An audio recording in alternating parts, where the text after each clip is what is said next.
Today, we're going to dive into something pretty fascinating, how a personal belief in miracles can actually grow into a full-blown global movement. We're going to break down a daily devotional text to see the exact four-step formula it uses to take a reader from a single idea all the way to a worldwide mission. So let's get right into it. The entire message kicks off right here with this question. And you know, it's a really smart move. It immediately carves out a distinction. It's like it's saying to the reader, hey, you think you know what we're talking about, but there's actually a deeper level here, and we're about to show you what it is. Okay, so right out of the gate, this text is making a pretty bold claim. We're not just talking about the power of positive thinking here. This is about having a kind of supernatural authority to go head-to-head with sickness and spiritual struggle. Our job in this explainer is to see exactly how the text walks someone from just hearing that idea to actually believing it's possible. First things first, the doctrine of deliverance. You gotta understand this because it's the core belief, the foundation that everything else is going to be built on. And check this out. The text anchors its entire argument on this one verse from the biblical book of Mark. And the key word, the one you really got to focus on, is authority. It's presented not as some historical event from 2,000 years ago, but as a real power that can be transferred to believers today. This is the bedrock of the whole thing. So here's how the text defines its terms. Healing is pretty straightforward, right? It's about fixing the body. But deliverance, that's framed as fighting a spiritual oppression. But, and this is the really critical part, the text argues you can't actually separate them. It says they go hand in hand, which kind of suggests that the root of a physical issue might actually be spiritual. And this definition is so important. See, deliverance isn't a passive thing. It's not about waiting around to get better. It's framed as an active liberation. It's basically a rescue mission.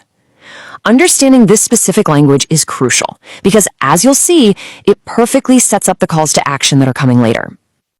All right, so the text has laid out the what, the doctrine. But an idea is just an idea until you can prove it, right? So to do that, it shifts from all this abstract theology to a concrete personal story.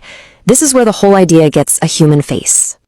The story opens with just one powerful number, 11 years. Now, that's not just a random detail. It's a powerful narrative tool. It immediately establishes this sense of a long, maybe even hopeless struggle. The whole point is to make the eventual breakthrough feel not just like a nice thing, but like a genuine miracle.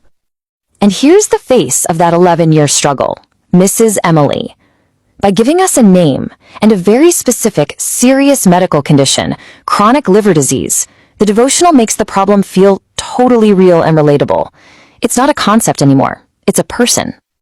And then, bam, this is the moment everything changes. The wording here is so deliberate. She was healed instantly, and it happened in a moment of prayer.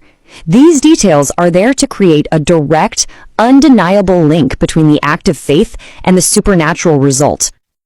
And here's the pivot. Mrs. Emily's experience stops being just her story and is presented as a blueprint for the reader.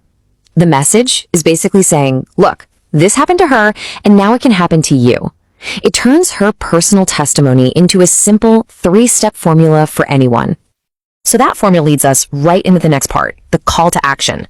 After establishing the belief and then the proof, the text now gives the reader a practical how-to guide. The devotional lays out the super clear 3-step process for prayer. It gets rid of any guesswork. And notice step 2, declare his authority. Does that sound familiar? It should. It's directly tying the reader's own prayer back to that foundational scripture we saw earlier. It's a way of making the reader feel like they're tapping into that exact same power. And to make things even easier, the text provides the exact words you're supposed to say. This little piece of the prayer uses that specific language of deliverance, oppresses my spirit, every chain, which just constantly reinforces those core ideas. Okay, so let's recap the journey. We've gone from a doctrine to a testimony to a personal action plan. But the text doesn't stop there. The final step is to zoom way out, connecting the reader's individual experience to a much, much larger organized mission. And that mission has a name that, well, leaves no doubt about its scale. Operation 500 Million Souls for Christ. That title alone signals some massive ambition. The focus instantly shifts from your personal healing to a global evangelistic campaign. Now, this is really crucial. The text gives people specific ways to join in. It's not some vague request for help. It lays out 3 distinct roles. You can pray, you can volunteer, or you can donate. This strategy creates a really clear pathway for literally anyone to participate, no matter what their circumstances are. This right here is what legitimacy looks like in action. This isn't just an idea anymore. It's a coordinated global network. By publishing a prayer schedule that cuts across continents and time zones, the devotional proves its reach. And it reinforces that feeling that the reader is now part of this massive, synchronized movement. And then the grand finale. The entire devotional is wrapped in this end times perspective.